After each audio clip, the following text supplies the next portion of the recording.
ಗುರುಜಿ, ನಿಮ್ಮ ಮಾತಿನಲ್ಲಿ ಜಾಸ್ತಿ ಒತ್ತು ಯಾವ ಕಡೆ ನೀಡ್ತಾ ಇರ್ತೀರಾ ಅಂದ್ರೆ, ನಮ್ಮ ಓಟ ಯಾವ ಕಡೆ ಇರಬೇಕು ಅಂದ್ರೆ ಮುಕ್ತಿ ಎಡೆಗೆ, ಮುಕ್ತಿಯನ್ನ ಪಡೆಯೋ ಮನವಾಗಿರ್ಬೇಕು ನಮ್ದು ಅಂತ ಹೇಳ್ತಾನೆ ಇರ್ತೀರಾ. ನಮ್ಮ ಸಂಸ್ಕಾರಗಳ ವಿಭಾಗದಲ್ಲಿ ಈಗೇನ್ ಹೇಳ್ತಿದ್ದೀರಾ ಗುರುಜಿ?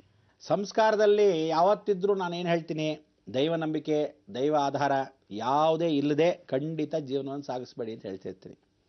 ಅದರಲ್ಲಿ ಮುಕ್ತಿ ಅಡಿಗೆ ಅಂತ ಏನು ಹೇಳ್ತೀವಿ ಅಂದರೆ, ಪ್ರತಿಯೊಬ್ಬನು ಸಾಯೋದು ಖಚಿತ. ಪ್ರತಿಯೊಬ್ಬರಿಗೂ ನಾನೇನೋ ಭಯ ಪಡಿಸ್ತೀನಿ, ಅಥವಾ ಕಾರ್ಯಕ್ರಮದ ಮುಖಾಂತರ ಏನಾದರೂ ವಿಚಾರ ಹೇಳ್ತಿರ್ತಾರೆ, ಅಥವಾ ಪ್ರಳಯದ ವಿಚಾರ ಹೇಳ್ತಿರ್ತಾರೆ, ಪ್ರಕೃತಿಯ ಹಾನಿಯ ವಿಚಾರ ಹೇಳ್ತಾರೆ, ಅಥವಾ ಭೂಕಂಪದ ವಿಚಾರ ಹೇಳ್ತಾರೆ ಅಂತ. ನೋಡಿ, ಇದನ್ನು ಯಾಕೆ ಹೇಳ್ತಾ ಇದ್ದೀನಿ ಅಂದರೆ, ಮುಂಜಾಗ್ರತೆಯಾಗಿ ಹೇಳದೇ ಇದ್ದರೆ ಇನ್ನೇನು ನಿಜವಾಗ್ಲು ಜ್ಯೋತಿಷ್ಯ ಅಂದ್ರೆ ಏನು ಹೇಳಿ? Life guide line. ಮುಂದೆ ಆಗ್ತಕ್ಕಂಥ ಅನಾಹುತಗಳನ್ನ ಮೊದಲೇ ಸೂಚನೆ ಮಾಡು, ಜಾಗೃತಿ ಪಡಿಸು, ತಳ್ಬಿಡು ಅಂತಲ್ಲ. ಆದರೆ ಯಾರು ಇದುವರ ತನಕ ಭವಿಷ್ಯವನ್ನು ನುಡಿ ಅಂತ ಹೇಳ್ತಾರೆ ಹೊರತು, ಯಾರು ನುಡಿಯಲ್ವಲ್ಲ. ಧೈರ್ಯವಾಗಿ ಎಲ್ಲಿ ನುಡಿತೀರಾ? ಸುಮ್ಮನೆ ನಾನು ಕತೆ ಹೇಳ್ತೀನಿ ಅಂತ ಹೇಳ್ತೀರಾ. ಕೆಲವರು ನಿಜವಾಗ್ಲೂ ಒಳ್ಳೆ ಇರ್ತಕ್ಕಂಥ ಮಹಾಪುರುಷರು ಇದ್ದಾರೆ, ಆದರೆ ಅವರಿಗೆ ಸಂಕೋಚ.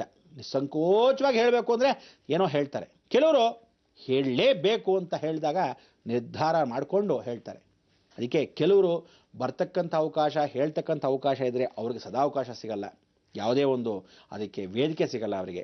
ಆದರೆ ಕೆಲವರಿಗೆ ಸಿಕ್ಕಾಗ ಬಿಡಬಾರ್ದು ಅಂತಕ್ಕಂಥ ವಿಚಾರದಲ್ಲಿ ಕೆಲವರಿಗೆ ಒಂದು ಪ್ರಯೋಗ ಏನು ಅಂದರೆ, ಅಯ್ಯೋ ಏನೋ ಜೀವನ ಮಾಡ್ಕೊಂಡ್ಬಿಡ್ತಾ ಇದ್ದೀವಿ, ದುಡ್ಡು ಮಾಡ್ಕೊಂಡು ಹೊಟ್ಟೋಗೋಣ ಅನ್ನೋ ರೀತಿ ಇರ್ತಾರೆ. ಇನ್ನೂ ಅಷ್ಟು ಜನ ಜ್ಯೋತಿಷ್ಯ ಅದೊಂದು ಶಾಸ್ತ್ರ ಅಂತ ಅವನ ಹಣೆ ಬರೋನೋ ಗೊತ್ತಿರಲ್ಲ, ಬೇರೆಯವ್ನ ಕಥೆ ಹೇಳ್ತಾ ಕೂತಿರ್ತಾರೆ. ಹೀಗೆ ಜೀವನವನ್ನು ಸಾಗಿಸಬಾರ್ದು. ನಿಜ ಏನಿದೆ, ಸತ್ಯ ಏನಿದೆ ಅದನ್ನ ಎತ್ತಿ ಹಿಡಿಬೇಕು. ನಾನು ಎಲ್ರಿಗೂ ಸತ್ಯವನ್ನು ಹೇಳ್ತಕ್ಕಂಥ ವಿಚಾರ ಯಾವತ್ತೂ ತಿಳ್ಕೊಳ್ಳಿ.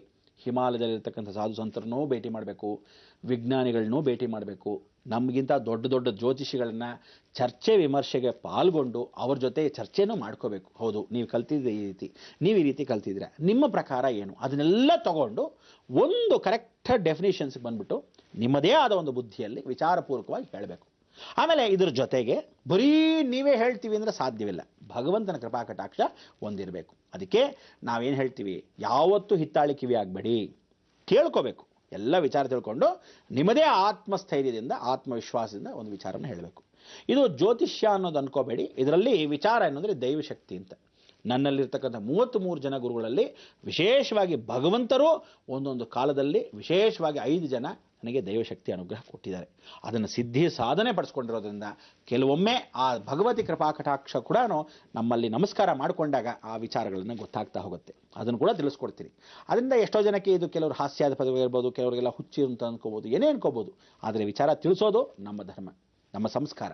ನಮ್ಮ ಸಂಸ್ಕಾರದಲ್ಲಿ ಏನು ಹೇಳುತ್ತೆ, ಪ್ರತಿಯೊಬ್ಬರನ್ನು ಒಳ್ಳೆ ದಾರಿಯಲ್ಲಿ ನಡೆಸು, ಒಳ್ಳೆಯದಾಗಿ ಕಾಪಾಡು ಅಂತ. ಈ ಸಲ ಯಾವ ಕಾಲಕ್ಕೂ 2012 ಎಷ್ಟೋ ಜನನ ಕಾಪಾಡಬೇಕು ಅನ್ನೋ ಪ್ರಯತ್ನ, ಮನಸ್ಸು ನಮಗಿದ್ರೂ ಸಹ ಕಾಪಾಡಕ್ಕೆ ಸಾಧ್ಯ ಇಲ್ಲ. ಯಾಕೆಂದರೆ ಅವಳಿಗೆ ರೋಸ್ ಹೋಗಿದೆ, ಜಗನ್ಮಾತೆಗೆ ರೋಸ್ ಹೋಗಿದೆ, ಭೂಮಿಯಲ್ಲಿ ಆಗಿರ್ತಕ್ಕಂಥ ಪ್ರಕೃತಿಯ ಹಾನಿಗಳೇ ವಿಶೇಷವಾಗಿ ತಾವೇ ರೋಸ್ ಹೋಗಿದೆ. ಭಗವಂತನ ಕೃಪಾ ಕಟಾಕ್ಷಕ್ಕೆ ಇವಾಗ ನಾವು ದೇವರನ್ನ ಮತ್ತೆ ಸೇರಬೇಡಿ ಅಂತ ಹೇಳೋಕ್ಕಾಗತ್ತಾ? ಇವತ್ತು ಲಕ್ಷ್ಮೀನಾರಾಯಣ ಮತ್ತೆ ಸೇರ್ತಾ ಇದ್ದಾರೆ. ಇದೇ ಕೊಲ್ಲೂರು ಮಹಾಲಕ್ಷ್ಮಿ ಆಗಿರ್ತಕ್ಕಂಥವಳು, ಕೊಲ್ಲಾಪುರ ಮಹಾಲಕ್ಷ್ಮಿ ಆಗಿರ್ತಕ್ಕಂಥವಳು ಲಕ್ಷ್ಮೀ ಶ್ರೀನಿವಾಸನ ಸೇರ್ತಾನೆ ಅಂದರೆ ಬೇಡ ಅನ್ನಕ್ಕಾಗತ್ತಾ? ಆ ಪರಮಾತ್ಮನೇ ಸಾಕ್ಷಾತ್ ತಿರುಪತಿ ವೆಂಕಟರಮಣ ಅಂತ ಅನ್ಸ್ಕೊಂಡ್ಬಿಟ್ಟು ಕೆಳಗಡೆ ಇಳಿದು ಬಂದು ಆ ದೇವಿಯನ್ನು ಸೇರ್ತಾ ಇರೋ ಸಮಯ 2012. ಕೃಷ್ಣ ಪರಮಾತ್ಮನಿಗೆ ಜ್ಞಾಪಕ ಶಕ್ತಿ ಬರ್ತಾ ಇದೆ. ಇಡೀ ಜಗತ್ತಿನ ಆಳ್ತಕ್ಕಂಥ ವಿಶ್ವಾತ್ಮನಾಗಿರ್ತಕ್ಕಂಥ ಶಾಪಗ್ರಸ್ತನಾಗಿರ್ತಕ್ಕಂಥವನು ಬೇಡ ಅನ್ನಕ್ಕಾಗತ್ತೆ? ಪಾರ್ವತಿ ಪರಮೇಶ್ವರ ಕೃಪಾ ಕಟಾಕ್ಷದಲ್ಲಿ ಜಗದೀಶ್ವರಿ ಆಗಿರ್ತಕ್ಕಂಥ ಚಾಮುಂಡೇಶ್ವರಿಗೆ, ಈ ಕರ್ನಾಟಕ ರಾಜ್ಯದಲ್ಲಿರ್ತಕ್ಕಂಥ ಹೆಮ್ಮೆಯ ನಾಡಾಗಿರ್ತಕ್ಕಂಥ ಮೈಸೂರಲ್ಲಿ ಆ ಜಗನ್ಮಾತೆ ನೆಲೆಸಿರಬೇಕಾದ್ರೆ ಭೂಸ್ಪರ್ಶವನ್ನು ಮಾಡ್ತಾಳೆ. ಈಗ ಆ ಭೂಸ್ಪರ್ಶವನ್ನು ತನ್ನ ಶಕ್ತಿ ಕೊಟ್ಟಿದ್ಲು ಅಷ್ಟೇ ಭೂಮಿಗೆ, ಈಗ ಭೂಸ್ಪರ್ಶವನ್ನು ಮಾಡ್ತಾಳೆ. ಅವಳೇ ಸ್ವತಃ ಬರೀ ಶಕ್ತಿ ಕೊಟ್ಟಿದ್ದಕ್ಕೆ ಇಷ್ಟೆಲ್ಲ ಅಲ್ಲೋಲ ಕಲ್ಲೋಲವಾಗ್ತಿದೆ. ಆ ಸ್ಪರ್ಶವನ್ನು ಯಾಕೆ ಮಾಡ್ತಾಳೆ? ಪರಮೇಶ್ವರನ ಸ್ವಾಗತ ಮಾಡೋಕ್ಕೆ. ಅಂದರೆ ಗಂಡನಿಗೆ ಮೊದಲು ಹೆಂಡತಿ ಬಂದು ಪರಮೇಶ್ವರ ಅಂಥೇಳಿ ಸ್ವಾಗತ ಮಾಡೋಕ್ಕೆ ಭಾಳ ನಿಂತ್ಕೊಳ್ಳೋಕೆ ಬರ್ತಾಳೆ.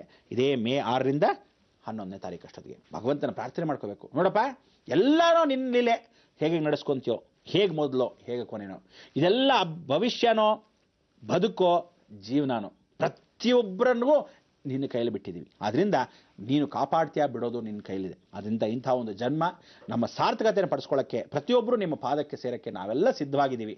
ಆದರೆ ಎಷ್ಟೋ ಜನಕ್ಕೆ ಭಯಭೀತರಾಗಿದ್ದಾರೆ, ಎಷ್ಟೋ ಜನಕ್ಕೆ ಅದೇನೋ ಆಗ್ಬಿಡುತ್ತಾ ಬಿಡುತ್ತಾ ಅನ್ನೋ ರೀತಿಯಾಗಿದ್ದಾರೆ. ಇನ್ನಷ್ಟು ಜನಕ್ಕೆ ದುರಹಂಕಾರ ಇನ್ನೂ ಇದೆ, ದೈವ ನಂಬಿಕೆ ಇಲ್ಲದೇ ಇರತಕ್ಕಂಥವ್ರು. ಎಲ್ರಿಗೂ ಅವರವರ ರೀತಿಯಲ್ಲಿ ಮಾಡ್ತಾಳೆ. ಈ ಕಾಲಚಕ್ರವನ್ನು ಇನ್ನೇನೋ 2 ತಿಂಗಳಲ್ಲಿ ತಿರುಗಿಸ್ತಾಳೆ, ಇದು ಸತ್ಯ. ಆದ್ದರಿಂದ ಈ ಕಾಲಚಕ್ರ ತಿರುಗಿಸೋ ಸಮಯದಲ್ಲಿ ದಯವಿಟ್ಟು ಭಾರತ ದೇಶಕ್ಕೆ ಮೊದಲಾಗಿ ಪ್ರಾರಂಭ ಆಗ್ತಕ್ಕಂಥ ವಿಚಾರಗಳಲ್ಲಿ ನಾವು ನೋಡಬೇಕಾದಲ್ಲಿ ಬಾಂಬೆ, ಗೋವಾ, ನಾವುಗಳು ನೋಡ್ಕೋಬೇಕು. ಅದಾದ ಮೇಲೆ ಕಲ್ಕಟ್ಟ. ಈ ಎಲ್ಲ ವಿಶೇಷವಾಗಿ ನೀರಿನ ಪ್ರದೇಶದಲ್ಲಿ ನೀರಿನ ಮುಖಾಂತರವಾಗಿ ನೀರು ಉಕ್ಕತ್ತೆ, ಹರಿಯತ್ತೆ, ಹೋಗ್ತಕ್ಕಂಥ ಜನ ಲಕ್ಷಾಂತರ. ಅದರಿಂದ ಪ್ರತಿಯೊಬ್ಬರಿಗೂ ಆಗ್ತಕ್ಕಂಥ ಇವತ್ತಿನ ಸಂಸ್ಕಾರದಲ್ಲಿ ನಾವೇನು ಹೇಳ್ತೀವಿ, ದೈವ ನಂಬಿಕೆ. ಇದು ಮೊದಲು ಹೇಳ್ತಿದ್ದೆ, ಇವತ್ತು ಹೇಳ್ತಾ ಇದ್ದೀನಿ, ಕೊನೆಯವರೆಗೂ ದೈವ ನಂಬಿಕೆ ಒಂದೇ ನಮ್ಗೆ ಉಳಿದಿರೋದು. ಆದ್ದರಿಂದ ದೀಪವನ್ನು ಹಚ್ಚಿದ್ದೀವಿ, ಭಾಳ ಸಂತೋಷ. ಆದರೆ ಇವತ್ತಿನ ತಾರೀಕು ಪರಿಪೂರ್ಣವಾಗಿ ಗುರುವಾರ. ಕೃಷ್ಣಂ ಒಂದೇ ಜಗದ್ಗುರು. ದಯವಿಟ್ಟು ಇವತ್ತು ಕೃಷ್ಣ ತಕ್ಕಡಿಯೊಳಗೆ ಹಾಕಿರ್ತಕ್ಕಂಥ ಈ ತಕ್ಕಡಿ, ಧರ್ಮ ತಕ್ಕಡಿ ಅಂತ ಏನಿದ್ದೀವಿ, ಅದನ್ನು ನಾವು ಸ್ಮರಣೆ ಮಾಡ್ಕೋಬೇಕು. ಆ ಧರ್ಮ ತಕ್ಕಡಿಯಲ್ಲಿ ಯಾರಿದ್ದಾರೆ? ಈ ಕಡೆ ರುಕ್ಮಿಣಿ. ಭಕ್ತಿ ಬೇಕಾ, ವ್ಯಾಮೋಹ ಬೇಕಾ? ನಾನು ಬೇಕಾ, ಇಲ್ಲ ವ್ಯಾಮೋಹ ಬೇಕಾ ಅಂತ ಪರಮಾತ್ಮ ಅದೇ ಕೇಳೋದು. ನಮಗೆ ಈ ವ್ಯಾಮೋಹ ಬೇಡಪ್ಪ, ನೀನೊಬ್ಬ ಸಾಕು ಅಂತ ಸ್ಮರಣೆ ಮಾಡ್ಕೋಬೇಕು. ಅದಕ್ಕೆ ಏನು ಮಾಡಬೇಕು ಹೇಳಬೇಕು ನೀವು. ಲೋಕ ಸಮಸ್ತ ಸುಖಿನೋ ಭವಂತು, ಸನ್ಮಂಗಳಾನಿ ಭವಂತು.